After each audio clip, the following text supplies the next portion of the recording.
I woke up gasping, heart pounding in my chest like it had been running a marathon in my sleep. The dream, whatever it had been, evaporated the second I opened my eyes. I was drenched in sweat. My sheets felt cold. My room, too quiet. There was that sharp, unnatural silence you only notice in the dead of night. I rolled over, reached for my phone on the nightstand. The screen lit up, 3:17 a.m. Why that time stuck with me, I didn't know yet. But it would. Later. Sleep wasn't coming back. So I sat up, grabbed my laptop from the desk, and decided to scroll Reddit like any other insomniac does. Maybe read something stupid enough to bore my brain back to sleep. When my desktop booted up, something felt off. I couldn't put my finger on it at first. The wallpaper was the same, an old photo I'd taken of a foggy forest on a hiking trip last fall. My files were where I'd left them. But then I saw it. A folder. Dead center of the desktop. Like it had just appeared. Listen. No icon. Just a blank white folder symbol, like a placeholder the system hadn't rendered correctly. I hovered over it. The system didn't show any info. No size, no creation date. Just the name. Weird. I hadn't downloaded anything. Not in days. At first I figured maybe I'd installed something by accident. Clicked one of those shady Discord GIFs that actually opens a hidden file. I'd seen people get hit with malware that way. Still, the temptation to click was stronger than my paranoia. So I did. Inside, there was one file. An .mp3, simply titled Me. And that's when I got that cold sinking feeling. Like ice water running down my spine. Because I never recorded anything. And I never, ever, name files like that. I double-clicked. My laptop froze for a moment. Just long enough for my heart to start racing. Then the file began to play. At first, nothing but soft static. A distant hum, maybe a faint pop, like it had been recorded on an old mic, or in a big, empty room. Then came the voice. My voice. The sound of my own voice caught me off guard. But it wasn't just that I recognized it, it was how it sounded. Breathy. Muffled. Like I was whispering into a mic, from just outside the frame of a dream. The pitch was right, but the pacing was wrong. Unnatural. Words came out like they were being squeezed from somewhere deep in my throat. He's in the hallway again. My stomach turned. Don't open your eyes this time. There was a pause. In the background, I heard what I swear was the faint creak of a wooden floorboard. Followed by a slow inhale, not mine. He's learning to smile. That was the last line before the audio cut out. Dead silence. I sat there, still and sweating, with the laptop on my knees and that hollow, whispering echo stuck in my skull. It wasn't just creepy, it felt wrong. Like something had hijacked the voice in my head and played it back to me with a new script. I checked the file's properties again. No metadata. No source path. Not even a creation date. It was as if the file had always existed on the desktop, but the system had no record of it being made. I tried deleting it. It wouldn't go. No error message. It just sat there. Ungracefully unmovable. Okay, deep breath. I powered off the laptop, closed it, and forced myself to lie back down. But sleep? Gone. Every creak of the house, every tick of the radiator, felt amplified. Like the world had grown hollow and echoes were just waiting to crawl in. I lay there until light started bleeding in through the window. At 6:01 a.m., I got out of bed and turned the laptop back on. The folder was gone. Completely. No recycle bin, no hidden files. Nothing. Even the wallpaper had reset, a default blue Windows screen I hadn't used in years. My photos, music, even my school docs were untouched. Just, the forest background was missing. And I swear, it was still saved on my hard drive the night before. Now, it wasn't anywhere. That's when I noticed something else. My microphone light was on. It was faint, but unmistakable, the tiny green glow of the built-in mic indicator. I'd never seen it turn on by itself. Not even during Zoom calls unless the app explicitly asked for it. I moved the cursor around. Nothing was open. No audio apps, no tabs with permissions, no background processes I could see. Still, the mic light stayed on, steady, like a little glowing eye. That was the moment I remembered something my roommate said months ago. Cover your camera, man. And your mic. They can listen now. Not even malware, just watchers. I'd laughed it off back then. Now, I reached for a piece of tape.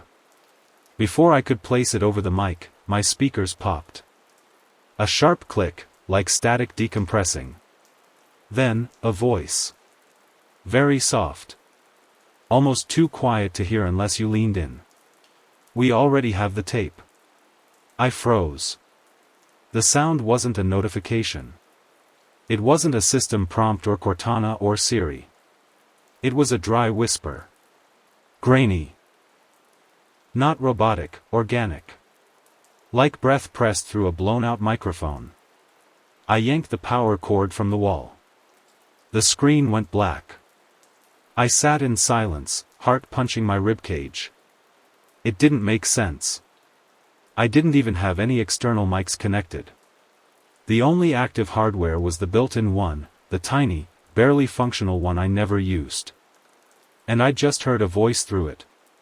That night, I didn't turn the laptop back on. I left it sitting on the desk like it was a biohazard. Sleep still wouldn't come. Every time I closed my eyes, I imagined it, that folder sitting there again, waiting. The file renamed. A new message.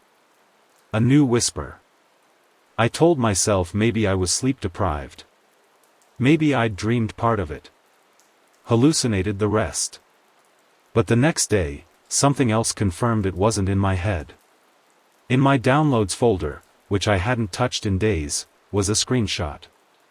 One file. No title. No preview thumbnail. I clicked it. It was a screen cap of me. Sleeping. In bed.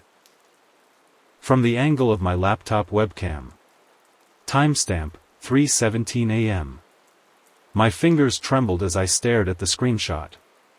The grainy black and white image showed me, eyes closed, tangled in blankets, utterly vulnerable. The timestamp glowed like a neon warning, 3:17 a.m. I wasn't supposed to be awake then. At least, I didn't think so. The previous night's ordeal haunted my mind, but seeing this evidence, it ripped away any last shred of skepticism. Someone, or something, was watching me. Recording me. And it knew exactly when to strike. The thought clawed at my sanity. I felt like I was losing control of my own space, my own life. I pulled up the file properties, but like the folder and audio file, the screenshot had no metadata. No creation date, no path, no source application. It was as if the file had been inserted into my system by an external force, a ghost in the machine. I tried to delete it. Again, nothing. The file sat there, mocking me. I didn't dare open my webcam app. Instead, I covered the camera lens with a small sticker, just to be sure. Hours passed.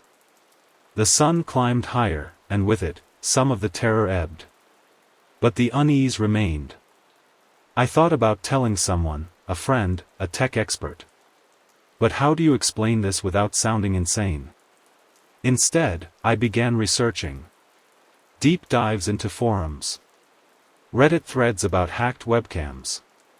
Stories about ghost apps that spy on users without leaving a trace. One phrase kept popping up in every thread I read. They don't just watch. They listen. And sometimes, they speak. I shivered. Then, that night, 3:17 came again. And with it, a new message. As the clock on my wall ticked closer to 3:17 a.m., I felt a cold weight settle over my chest. The room was thick with silence, too thick, like the air itself was holding its breath. My laptop sat on the desk, closed but still plugged in. I debated turning it off completely, but something inside me wanted answers. At exactly 3:17, my phone buzzed softly.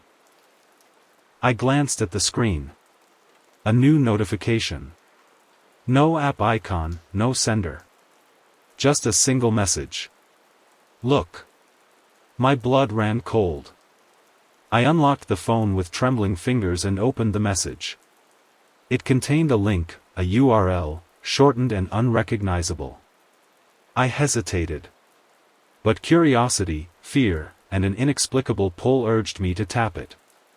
The link led to a web page. No title. No design. Just a black background and a single embedded audio player. I pressed play. Static hissed through my headphones, but beneath it, I could hear that whisper again. My whisper. You're already here. The audio glitching, warping like a corrupted file. Then a new voice cut through, deeper, more sinister. You can't hide. We've been inside your mind. I snapped my phone shut and threw it across the room. It landed with a clatter but didn't break. I sat back, heart pounding, feeling trapped in some nightmare loop. Who was we? What did they want? And how long had this been going on? My laptop chimed suddenly. I turned to see a new folder had appeared on the desktop. This time, it was named, Watch. The new folder sat there, unassuming, glowing faintly on the edge of my vision like a beacon of dread. I stared at it, fingers frozen over the mouse. The urge to click warred with the instinct to flee. But I needed answers. Even if those answers clawed at the edges of my sanity. I opened it. Inside, a single file, camerafeed.mp4. I double-clicked. The screen flickered and then settled on a grainy black and white video. It was live. My room. The exact view from my laptop's webcam. There I was, sitting frozen in my chair, staring at the screen. But something else was there too. A shadow moved behind me. Slow, deliberate. Unnatural. I spun around. Empty room. No sound. Only the hum of my computer. I looked back at the screen. The shadow lingered. Closer now. A face. Distorted. Smiling. But the smile didn't reach the eyes. The eyes were hollow voids. I slammed the laptop shut, heart pounding so hard it felt like it might burst. The folder, the files, the messages, it was no longer just a nightmare. It was real. And it was watching. Even after closing my laptop, the image of that distorted face haunted me. I could still see the twisted smile burned behind my eyelids, a cruel, empty grin that whispered of something unnatural. Sleep was impossible. I stayed awake, staring into the darkness, waiting for something I couldn't name. At some point, my phone buzzed again. Another message from the unknown sender. This time, it was just one word. Smile. I forced myself to open the message. The screen displayed a photo. It was me. But not as I am now. This was a photo taken moments ago. I recognized the shirt I was wearing. The catch? My face was different. The smile. That same twisted, hollow grin from the video. My lips pulled unnaturally wide. My eyes empty, as if someone else had taken over. I dropped the phone. The grin stayed in my mind. And then, a chilling thought hit me. What if the smile wasn't just a picture?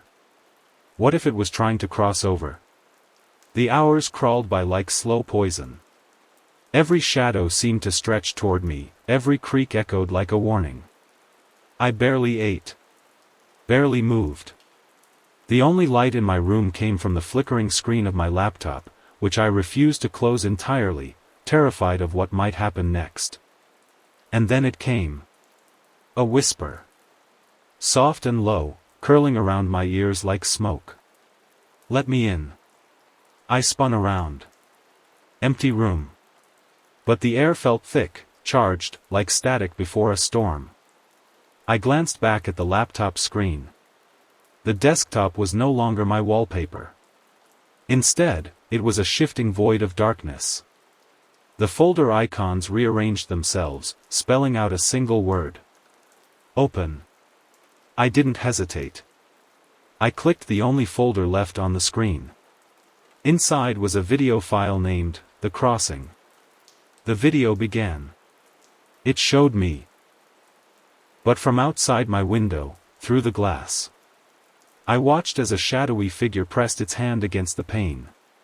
Its smile, that same grotesque, unnatural grin, spread wider as it looked directly into the camera. Then the figure turned slowly toward the camera. And slowly lifted its hand. Fingers twitching like claws. I screamed. The laptop shut itself off. The room plunged into silence. But I knew, it was already too late. The silence that followed the laptop shutting off was suffocating. I sat frozen in the dark, the echo of that smile burned into my mind like a brand. My phone was dead. No notifications, no calls, just empty black screen. I fumbled for the bedside lamp and clicked it on. Light spilled into the room, but it brought no comfort. Because in the corner, just past my desk, I saw it. A shadow. Not flickering like usual, but solid. Darker than the night itself. And it was smiling. That same twisted smile. I blinked, hoping it was a trick of the light. But when I opened my eyes again, it was closer. Closer still. I scrambled out of my chair and ran to the door, but it slammed shut before I could touch the handle. No sound came from outside. No footsteps. No voices. Just the cold weight of that presence in the room. I turned slowly. It was there, inches from my face. And its eyes, empty, endless pits. Then it spoke. You invited me. The words hung in the air like a curse. You invited me. I choked on the silence that followed. Who, what are you? I whispered, voice barely audible. The figure's grin deepened, a grotesque twist that defied all human expression. You opened the door. The folder. The message. The watching. You let me in. I took a shaky step back, my heart hammering. Why? What do you want? The shadow seemed to lean in closer, darkness pooling around it like smoke. To stay. To live. To become. Suddenly, I felt cold fingers brush my arm. I screamed and shoved the shadow away, but my hand passed right through. As if it were smoke. The figure laughed, a sound like bones scraping. You can't run from what you brought here. I stumbled to the desk and grabbed my laptop. It flickered back to life, the screen filled with static, then the words. Join me. The screen flickered violently, and the words, join me, pulsed like a heartbeat. I felt trapped between the real world and something else, a digital abyss clawing its way in. My fingers trembled as I hovered over the keyboard. Every instinct screamed to shut the laptop down, but I was drawn to it, like a moth to a sinister flame. Then the screen changed. The static vanished, replaced by a live video feed. It was me. But not me. A version of me with that hollow, twisted smile. The figure's voice echoed from the speakers, layered, distorted. Join me, and you'll never be alone again. Cold sweat poured down my back. I slammed the laptop shut. The room plunged into darkness. But the whisper followed me, swirling in the air. Join me. I sat in the dark, heart pounding, the whispering voice echoing inside my head. Join me. Could I fight this? Or was I already too far gone? I thought about everything, the folder, the videos, the messages, the shadow. Was this some glitch? A virus? Or something worse? My hand trembled as I reached for the laptop again. The screen lit up instantly, displaying two options. Join. Reject. My breath caught in my throat. I stared at the choices, each one a trap. Joining meant surrender. Rejecting. I wasn't sure what that meant. I closed my eyes. Made my decision. I hit reject. For a moment, nothing happened. Then the screen went black. Silence returned. I exhaled slowly. But deep inside, I knew, this was only the beginning. The silence after I pressed reject was almost deafening. My laptop screen remained black, but the oppressive weight in the room didn't lift. Instead, it seemed to grow heavier, like the shadows were pressing in from all sides. I stood up, backing away from the desk, feeling eyes on my back. Then my phone lit up again. A message appeared on the locked screen. No sender. Just one word. Waiting. My hands shook as I unlocked it. Inside was a photo, the same room, but now empty. Except for a dark figure standing just outside my door. Its smile wide, patient. I realized then that rejecting the invitation didn't stop it. It was still here. Still watching. And still waiting. Days passed, but the feeling never left. Every creak in the house, every flicker of a light, every faint whisper in the dark, it was the shadow's patience wearing me down. I stopped answering my phone. Stopped checking the laptop. Even stopped looking at the door. But the messages kept coming. Short texts, photos, audio clips, all from nowhere, all from something. One night, I woke to the sound of my phone vibrating violently on the bedside table. I grabbed it, half expecting another chilling message. Instead, it was a new video file. I hesitated, but the pull was too strong. I pressed play. The video showed me. But not just me, it showed the house. The living room. The kitchen. Every room, empty and silent. Then the camera turned toward the bedroom. The door was closed. But it slowly creaked open. And the shadow stepped inside. Its smile was wider than ever. Then the video cut to black. I stared at the blank screen, my heart hammering like a trapped bird. The shadow was inside my home. Inside my safe space. I felt exposed, vulnerable, like the walls were closing in. For the first time, I considered leaving. Packing my bags, fleeing the city, disappearing. But where could I go that it wouldn't follow? I grabbed my laptop, preparing to delete every suspicious file, every folder, erase the digital footprints. But when I opened the desktop, the folder was gone. No watch. No messages. No files. Nothing. As if it had never been there. Relief? Not quite. Because on the screen, a new message blinked in a chat box. I'm closer now. The cursor blinked beneath it, waiting. I sat frozen, the blinking cursor like a heartbeat counting down. Every instinct screamed at me to shut the laptop, to unplug it, to throw it out the window. But I couldn't look away. The screen flickered, and the message changed. Now it read. Look behind you. I swallowed hard. Slowly, hesitantly, I turned my head. Empty room. Only the familiar shadows cast by the street lamp outside. I laughed nervously, heart still pounding. Maybe it was a sick joke. Or maybe it was right. I glanced back at the screen. The message had changed again. Not behind. Beside. I turned toward the desk next to me. The chair rocked gently. The air grew colder. Then, a whisper, barely audible, like breath on my neck. "I'm here." I snapped my head around. Nothing. Just silence. But I knew it was. Closer. The whisper lingered, like a shadow brushing against my skin. My breath caught in my throat. I spun around, searching for anything, any sign that it was real. But the room was empty. Still, the coldness remained. A weight pressing down on my chest.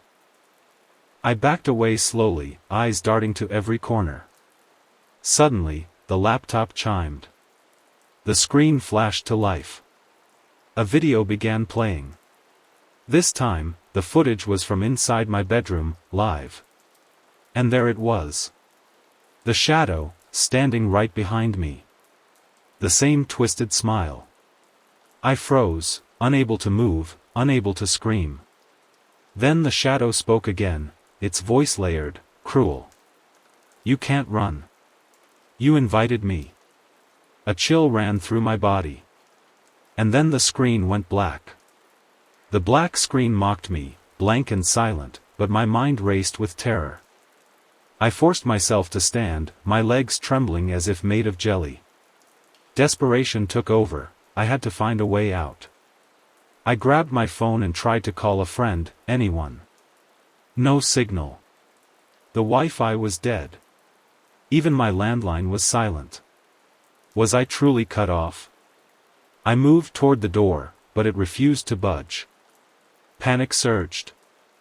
I pounded on the door, screaming for help, but the only response was silence. Suddenly, my laptop flickered back on.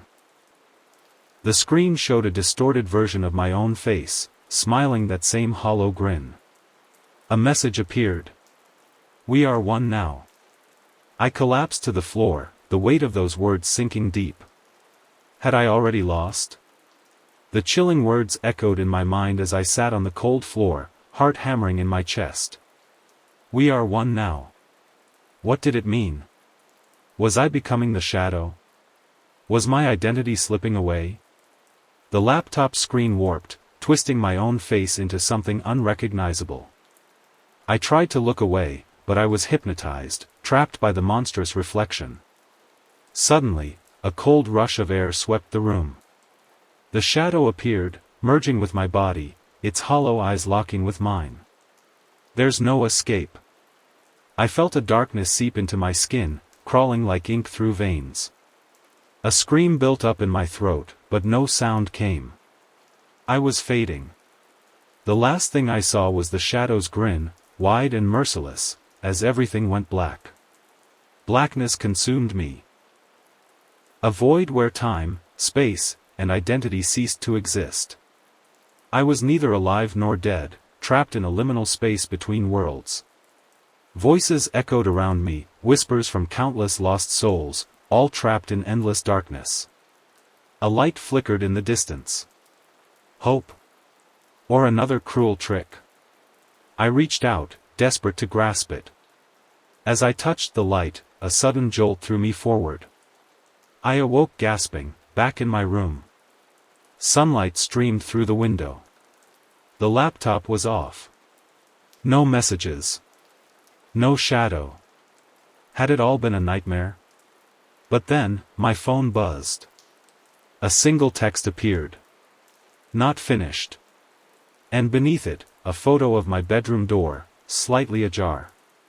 The photo of the ajar door burned into my mind. Every instinct screamed to check it, but fear rooted me in place. I stared at my phone, the message glowing ominously. Had it really ended? Or was this just another beginning? Summoning every ounce of courage, I rose and crept toward the door. My hand trembled as I reached out and pushed it open. The hallway was empty. No shadow. No twisted smile waiting. Relief washed over me, but only briefly. Because as I turned back to my room, my eyes caught something on the floor. A small, black feather. Dark as night. And impossibly out of place. The black feather lay motionless on the wooden floor, stark against the pale boards. I crouched down, heart pounding, and picked it up. It was cold to the touch, colder than any feather should be. A chill ran down my spine. Was it a token? A warning? Or something else? Suddenly, my phone buzzed again. Another message. This time, just one word. Remember. My mind raced back through everything, the folder, the videos, the shadow, the smile. I realized I hadn't truly understood it all. There was something I had forgotten. Something buried deep in my past. Something that might explain why this shadow had come for me. The word remember echoed like a command deep inside me. I sank back onto my bed, clutching the cold feather, and closed my eyes. Memories I had pushed aside began flooding back. Years ago, as a child, I had found an old book in my grandmother's attic, bound in cracked black leather, with strange symbols on the cover. Inside, cryptic writings and drawings of shadows, spirits, and portals between worlds. I remembered the day I opened it. A whispering voice had filled the room. I slammed the book shut and buried it deep in the attic. But now, it felt like that moment had been the beginning. The shadow was no accident. It was summoned. And I had unknowingly called it forth. I couldn't ignore it any longer. I had to find that book. Clutching the black feather, I made my way to the attic, a dusty, forgotten space filled with memories and cobwebs. After minutes of searching through old boxes, I found it, the cracked black leather book, exactly as I remembered. I hesitated, then opened it. The pages were filled with strange symbols, drawings of shadowy figures, and warnings written in shaky handwriting. Beware the crossing. The shadow waits for the invitation. A folded note slipped from between the pages. Unfolding it, I read. If you open the door, you must choose, reject or join. But the shadow will never leave until the debt is paid. My blood ran cold. The words, "the debt is paid," echoed in my mind like a death knell. What debt? Who owed it? And how? I flipped through more pages, searching desperately for answers. Then I found a passage, written in almost illegible script. The shadow feeds on fear and silence. To banish it, one must confront the past and face the truth hidden in the shadows of memory. I clenched the book tight. Was this why I'd been targeted? Had the shadow come for something buried deep within me? My phone buzzed again. Another message. This time a single question. Are you ready? I stared at my phone, the words glowing with a sinister glow. Are you ready? My fingers hovered over the screen, trembling. Ready for what? To face the shadow? To confront whatever darkness lay buried in my past? I swallowed hard and typed back. I don't know. Almost immediately, a reply came. You must know. The crossing awaits. A cold dread settled over me. The shadow wasn't just haunting me, it was demanding. Demanding I take the next step. I closed the book and looked around the attic, feeling its weight pressing down on me. There was no turning back. That night, sleep evaded me. The words, "the crossing awaits," circled in my mind like vultures. I knew what I had to do, confront the shadow, face the past, or be consumed. The house seemed different now, darker, heavier. At midnight, I took the book and my phone and headed to the basement. The last place I wanted to be. The shadows there seemed to pulse and breathe. I opened the book to a marked page, a ritual. Symbols to draw.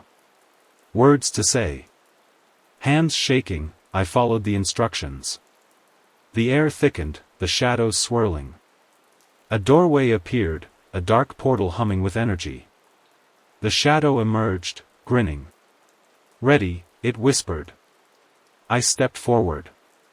Stepping through the portal felt like plunging into freezing water, shock, then numbness. The world shifted around me. No light. No sound. Just an endless void stretching in all directions. Then, shapes began to form, twisting, writhing shadows, whispering secrets I could barely comprehend.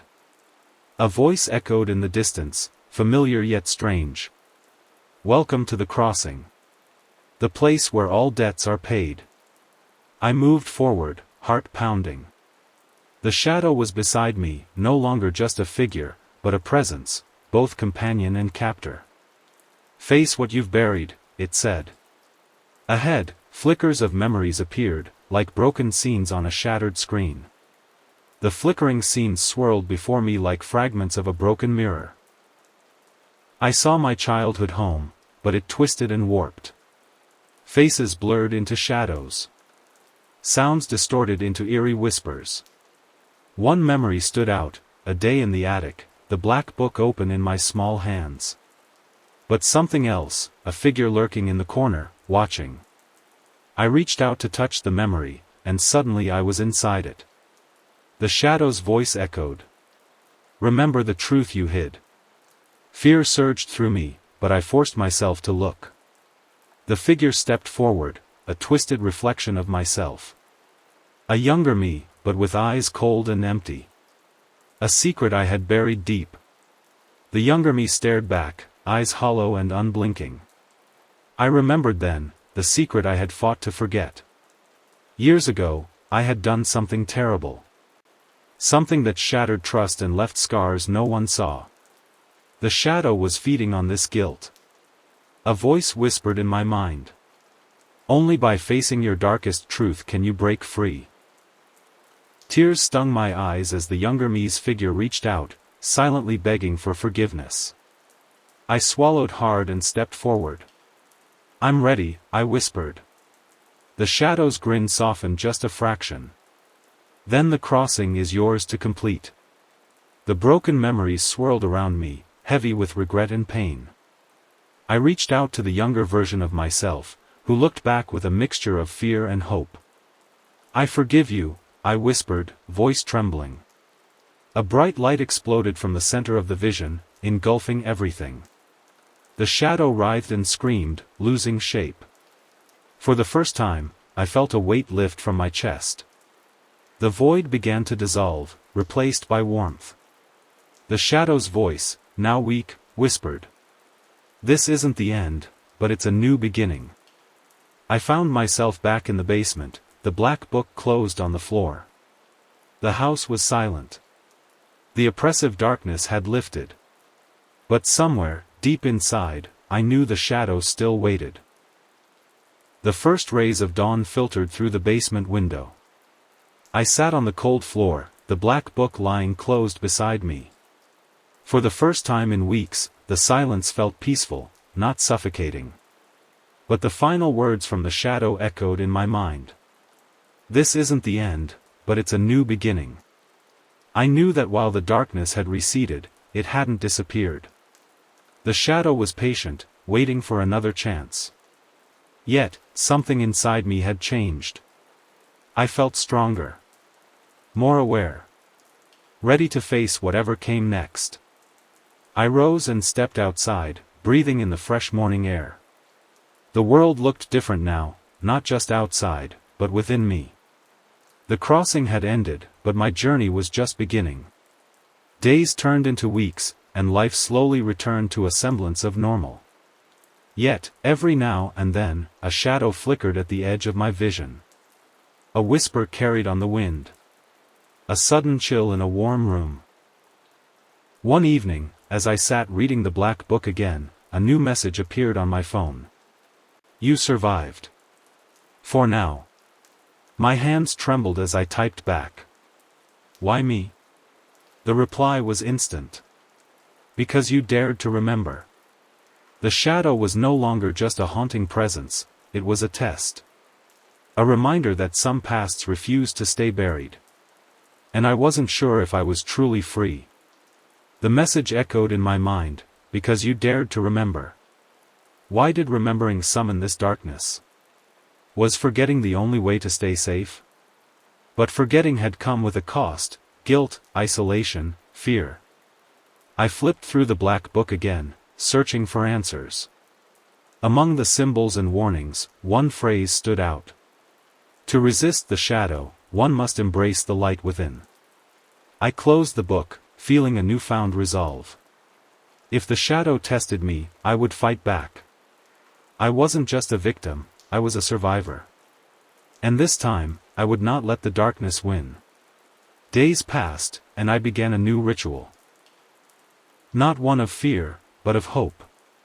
Each morning, I lit a candle, letting its flame chase away the darkness. I recited words from the black book, not incantations of fear, but affirmations of strength. Slowly, the whispers lessened. The shadows at the edges of my vision faded. One night, as the candle flickered, my phone buzzed again. But this time, the message was different. You are stronger than you know. For the first time, the shadow acknowledged my will. I smiled, feeling the light within me grow. The battle was far from over. But I was ready. The days following the message passed in a strange calm. The shadows no longer lurked at every corner, but I knew this was not peace, only a truce.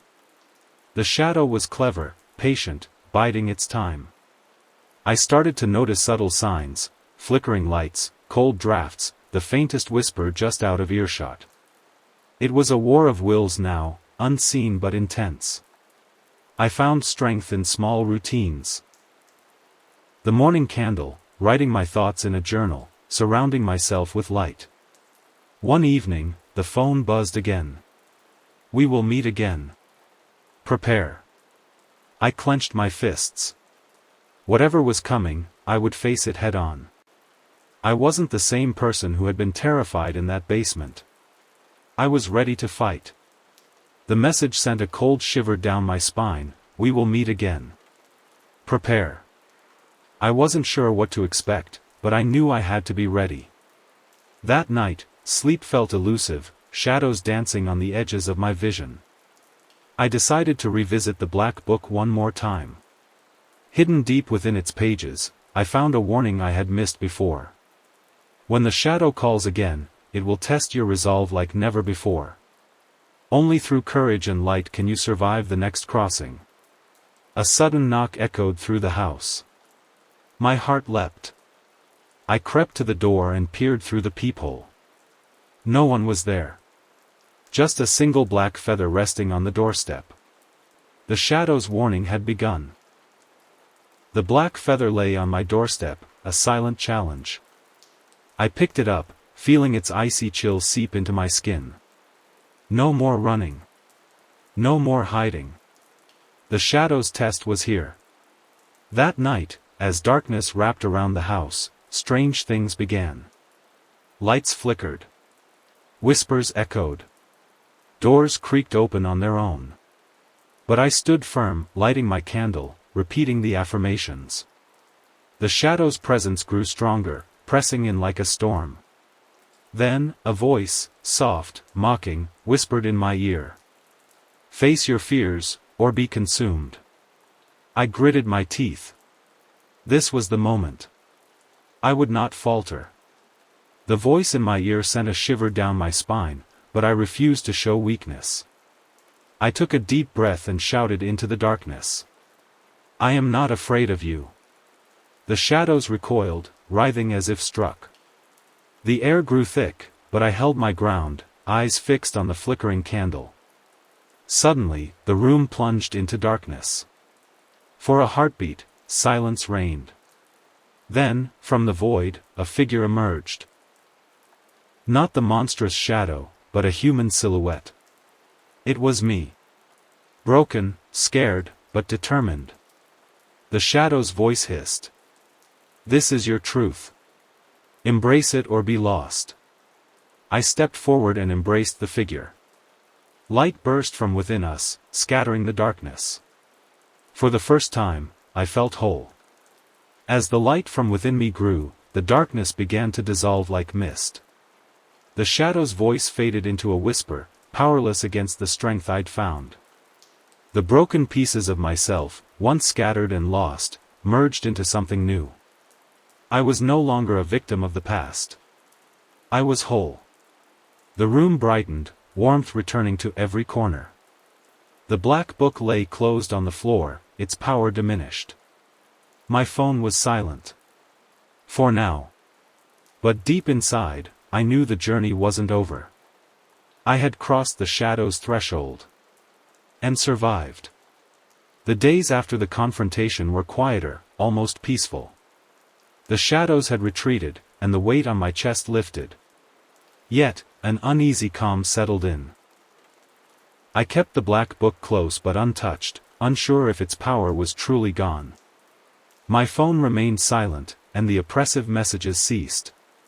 Still, I couldn't shake the feeling that this peace was temporary. That the shadow was waiting, watching. Waiting for a crack in my resolve. For now, I focused on rebuilding. Strengthening the light inside me, one day at a time. Just as I began to believe the nightmare was over, a new message appeared on my phone. This one was different. No words. No warnings. Just a photo. A picture of my house, from above, taken in the dead of night. I stared at the screen, heart pounding. Someone was watching me. The shadow wasn't the only threat anymore. There was something, or someone, real, here with me. I felt eyes on my back, a presence lurking just beyond sight. The crossing may have ended, but the danger was far from gone. The photo on my phone sent a cold shiver down my spine. Who was watching me? How had they taken the picture? I checked the timestamp, last night, while I was asleep. I looked around my house, every creak and shadow suddenly suspicious. I locked every door, every window, but the feeling of being watched didn't fade. The shadow's darkness had retreated, but now something else filled the space, something colder, more calculating. A whisper echoed in my mind, but this time it wasn't the shadow. It was a voice, calm and menacing. You survived the crossing, but you cannot escape me. I shivered. The real nightmare had just begun. Days passed in tense silence. I installed cameras, checked locks, and stayed alert. But no one appeared. The feeling of eyes never left, though. I reviewed the footage, looking for anything unusual. At first, nothing. Then, on one night's recording, a shadowy figure lingered just outside my window. No face, just a silhouette, watching. I tried to reach out to friends, but the isolation had taken its toll. I was alone against a presence I couldn't see, but felt deep in my bones. The shadow might have been defeated, but the watcher was a new kind of terror, patient, silent, and unrelenting. The constant vigilance was wearing me down. Sleep became a fleeting dream, replaced by restless nights and jittery mornings. The watcher's presence was a shadow over my every moment. One night, as I reviewed footage again, a message popped up on my phone. You cannot hide. Fear gripped me, icy and suffocating. But beneath the fear, a spark of defiance burned. I wasn't going to let this watcher control me. I packed a bag and prepared to leave, anywhere but here. As I stepped outside, the streetlights flickered. Behind me, a whisper in the wind. Running won't save you. I didn't look back as I fled into the night, the chilling whisper still echoing behind me. The streets were empty, shadows stretching like fingers trying to grab me. I kept moving, fueled by a desperate need to escape. But no matter how far I ran, the feeling of being hunted never left. I found a small motel on the edge of town, its flickering neon sign a weak beacon of refuge. Inside, I locked the door, but the fear clung to me. My phone buzzed again, no message this time, just a chilling image of my motel room from outside. The Watcher was closer than ever. And I was trapped. The image of my motel room flashed on the screen again, so clear, so close. I knew the Watcher wasn't just watching. They were toying with me. Every attempt to escape seemed predicted, planned. I realized this wasn't random. Someone, or something, wanted to break me. But why? I scoured the black book for answers, but its pages were fading, the ink running like blood. A new passage appeared, barely visible. To break the cycle, confront the source or be consumed forever. The Watcher was not just a threat, they were the key. And I had to find them. Determined to end this nightmare, I searched for clues to the Watcher's identity. The black book hinted at a hidden connection, something tied to the crossing, the shadow, and now this new menace. I traced old memories, revisiting forgotten places from my past. At the edge of town, in a crumbling abandoned church, I found a symbol etched into the stone floor, the same symbol from the black book. A chill ran down my spine. This was the source. As I stepped inside, the air thickened, and the silence screamed. I wasn't alone. A figure emerged from the shadows, face obscured but eyes glowing faintly. "You've come far," the voice said. "But this is where it ends." The figure stepped forward, revealing a twisted grin that chilled me to the bone. "You think you can defeat me? You are nothing without your fears." I squared my shoulders, feeling the light I had fought to build ignite inside me. "I am more than my fears. And I won't let you control me anymore." The air crackled with tension as the shadows around us pulsed. The figure laughed, a sound like nails on glass. "Then prove it. Face the darkness within and without." Suddenly, the room plunged into darkness. I was alone, or so it seemed. The real battle had begun. Darkness enveloped me, pressing in from all sides. Yet, deep inside, the flame of my resolve burned brighter than ever. Voices from the past, doubts, fears, regrets, tried to drown me out. But I held firm, repeating the affirmations I'd learned. I am stronger than my fear. I am whole. Suddenly, a blinding light burst forth from my core, pushing back the shadows. The figure's voice screamed in fury. "No! This cannot be." Light and darkness clashed, swirling in a tempest of emotion and will. With one final surge, I banished the darkness from the church. Breathing heavily, I stood alone in the quiet. The Watcher was defeated. For now.